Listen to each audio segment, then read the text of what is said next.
10-3 compound events. I can calculate the probability of more than one event. Thank you, Thomas. Well done. All right, everyone's eyes are up here. Yes, no? Yes. All right, so sample space. I think that's the second time we've had that vocab word. Just quick here. If I were to flip a quarter, could you all tell me the sample space? Yes. What is the sample space? Heads and tails. Heads and tails. Good. Tree diagram. This is how you are going to show all of the possible outcomes. The sample space, in other words, right? Yes. Okay. And then the fundamental counting principle. We'll talk about that formula here. Well, actually, the formula is right here.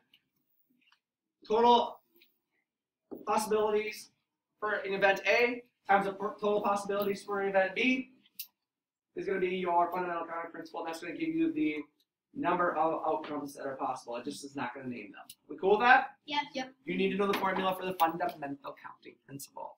All right, so here's an example of a tree diagram. When you are flipping a quarter and rolling a number cube, what are the options when flipping a quarter, guys? So if you go to heads then, and then you're going to roll a number cube, the options for rolling a number cube would be this, right? Yes. And then if you got a tail, this would be the options, yes, no? Yes. So I have just listed my entire sample space. How many different possible outcomes are there? 12. 12. So I calculated that by using the fundamental counting principle. 2 heads, 2 possibilities when flipping a coin, not 2 heads. I'll take that back. 2 possibilities when flipping a coin, 6 possibilities when rolling a number cube. Multiply them together, you get 12. Here they all are. If you count all of these up, 1, 2, 3, 4, 5, 6, 7, 8, 9, 10, 11, 12. Yes, no? Yes. And then more of an application that you would see in real life. Restaurant, appetizers, main course, dessert. I gave you a couple of questions. And every single one of you got it wrong. Remember that? And so let me slide down here. I created a tree diagram because we had 3 choices for appetizers. Remember those? Cheese sticks, buffalo wings, and quesadillas. And then if you ordered cheese sticks, you had 3 options for the main course. And if you ordered buffalo wings, you had those same 3 options. And if you ordered quesadillas, you had those same 3 options, right? And then if you were going to follow this trajectory of cheese stick and chicken, you could get 3 different desserts to go with that as well, right? You could get ice cream, you could get cake, or you could get pie.